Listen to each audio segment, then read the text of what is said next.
പരിശുദ്ധ പരമദിവ്യകാരുണ്യീശോയ്ക്ക് എന്നേരവും ആരാധനയും സ്തുതിയും പുകഴ്ചയും ഉണ്ടായിരിക്കട്ടെ. ഇന്ന് ഏപ്രിൽ മാസം 21-ാം തീയതി തിങ്കളാഴ്ച. പുതിയൊരു പ്രഭാതം നൽകി നമ്മെ അനുഗ്രഹിച്ച നല്ല തമ്പുരാൻ നന്ദി പറയാം. കർത്താവ്, ഈ ദിവസം മുഴുവനും അങ്ങയുടെ വചനങ്ങൾക്കനുസരിച്ച് ജീവിക്കാൻ വേണ്ട കൃപ നൽകണമേ.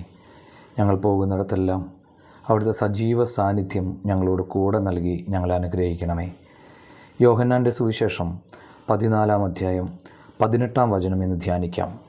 ഞാൻ നിങ്ങളെ അനാഥരായി വിടുകയില്ല, ഞാൻ നിങ്ങളുടെ അടുത്തേക്ക് വരും. നമ്മെ ഒരിക്കലും തനിച്ചാക്കി മാറ്റി നിർത്താത്ത കർത്താവിൻ്റെ സ്നേഹത്തെ ധ്യാനിക്കാനുള്ള ദിവസം. എത്ര വലിയ സുഹൃത്തുക്കളാണെങ്കിലും ഒരു പരിധി വിട്ട് നാം അവരെ അസ്വസ്ഥതപ്പെടുത്തിയാൽ അവർ നമ്മെ ഉപേക്ഷിച്ചു പോകും.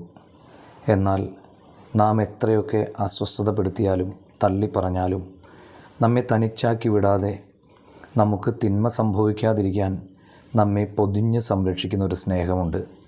അതാണ് നമ്മുടെ ഈശോ. നമുക്ക് പ്രാർത്ഥിക്കാം. എന്നെ ഒരിക്കലും അനാഥനാക്കി വിടാൻ ഇഷ്ടപ്പെടാത്ത എൻ്റെ ഈശോയെ, അങ്ങയെ തനിച്ചാക്കാതെ എപ്പോഴും അങ്ങയോട് കൂടെയായിരിക്കാൻ എന്നെ അനുഗ്രഹിക്കണമേ. എല്ലാവർക്കും നല്ലൊരു ദിവസം ആശംസിക്കുന്നു. നമ്മുടെ കർത്താവ് ഈശോ മിശിഹായുടെ കൃപയും പിതാവായ ദൈവത്തിൻ്റെ സ്നേഹവും പരിശുദ്ധാത്മാവിൻ്റെ സഹവാസവും നാം എല്ലാവരോടും കൂടെ ഉണ്ടായിരിക്കട്ടെ, ഇപ്പോഴും എപ്പോഴും എന്നേക്കും. ആമീൻ.